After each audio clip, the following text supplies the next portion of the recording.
CFNJ présente La vie dans la Naudière. Avec Joanie Laforêt de la ville de Notre-Dame-des-Prairies, on va parler de culture et de plein de beaux événements qui s'en viennent chez vous. Bonjour Joanie, comment vas-tu? Bonjour Nicolas, ça va bien toi? Oui, très très bien. Puis quand je disais plein d'événements, Oui. entre autres le duo, la collaboration en fait, La Serre Art Vivant, c'est un duo d'artistes en résidence et c'est cette semaine que ça se passe. Et même ce soir, 19h30, qu'on invite les gens à aller faire un tour chez vous. Oui, exact. Depuis lundi, on accueille Mara Duprat et Cam Gendron, qui sont deux artistes qui se sont rencontrés en tant qu'interprètes sur un spectacle quelconque et qui avaient envie de faire un projet ensemble d'écriture et de composition de danse, donc qui jumellent les deux. Tout ça sur le thème de rendre hommage à ceux qui nous ont précédés. Donc, le projet s'intitule « Et maintenant ».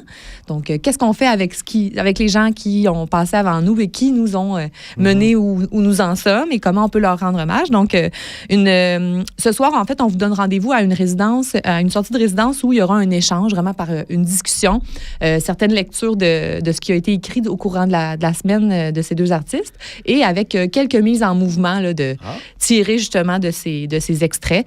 Donc, c'est vraiment pour partager, dans le fond, le fruit du travail et d'avoir directement les commentaires du public pour ensuite continuer dans la création de ce projet. Donc, c'est ce soir à 19h30. Vous pouvez, comme je le dis habituellement, c'est au 181 rue Curé-Rondeau et c'est ouvert à tous, gratuit, sous contribution volontaire. Il y a un déjeuner littéraire ce samedi, Joanie. Oui, également. Donc, samedi 5 avril à 10h, on aura le plaisir de recevoir l'écrivain, essayiste, poète et professeur de littérature française contemporaine et de création littéraire à l'Université McGill, Alain Farah.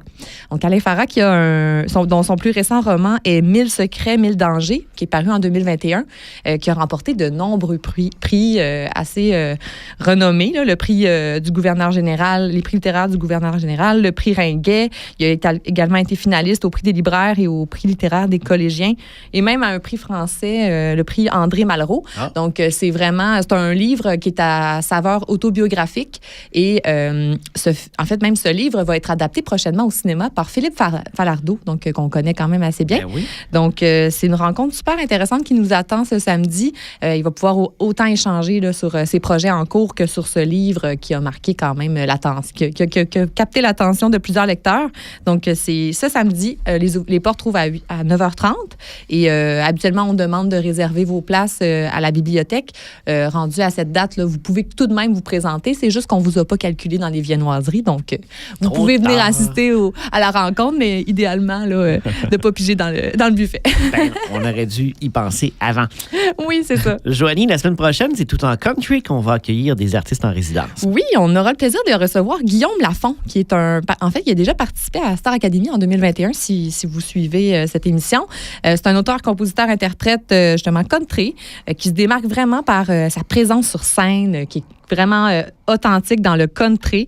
Il y a déjà un album qui est sorti sous l'étiquette Musicor à destination, qui est paru en 2022. Et depuis, en fait, il a fait plein de spectacles à travers le Québec. Et il a même fait des premières parties de la tournée de Guylaine Tanguay. Okay. Donc, c'est pas rien. Donc, ses inspirations, il s'ancre vraiment dans l'authenticité musicale de Chris Stapleton. Il y a aussi l'énergie, en fait, inégalée d'Elvis Presley sur scène. Donc, il sera en résidence. Non, c'est ça, exact. Il sera en résidence la semaine prochaine. Puis jeudi, le 10 avril, il vous présentera une performance. Donc là, on s'attend quand même à un spectacle en bonne et due forme. Venez voir ça. C'est encore une fois gratuit, ouvert à tous. Contribution volontaire. Et c'est à 19h30 au 181 rue Curé-Rondeau. Il y a toujours l'exposition de David Farcy qui se poursuit au Centre des arts et des loisirs Alain Larue. Oui, encore quelques jours pour la visiter. C'est présenté jusqu'au 12 avril prochain, ouvert du mercredi au samedi de 13h à 17h. Une exposition très colorée, comme je l'ai dit. C'est un artiste qui a baigné dans la couleur, qui peint depuis 50 ans. Donc, il a eu le temps de s'amuser. C'est un univers surréaliste, donc des œuvres très éclatées, là, où tout est comme un peu en train d'éclater, en fait, dans l'image. Donc, c'est le fun aussi. C'est vraiment agréable à décortiquer tout au long de la visite. Puis, ça prend pas beaucoup de temps. Donc, venez voir ça. C'est au 225 Antonio Barrette, au 2e étage, et c'est ouvert à tous. Et c'est toujours le temps de saluer, de remercier aussi le principal contributeur, commanditaire de tous ces événements culturels. Oui, on remercie encore une fois la Caisse des Jardins de Joliette et du Centre de la Naudière, qui est partenaire avec nous depuis 2 ans pour le Passeport pour l'audace et avec qui on peut réaliser toute cette belle programmation-là. Donc, on les remercie beaucoup. Joanie Laforêt, bonne semaine, puis à jeudi prochain. Merci à toi aussi. Bye bye. Bye bye. CFNJ vous a présenté La vie dans la Naudière. Une région à découvrir, à visiter.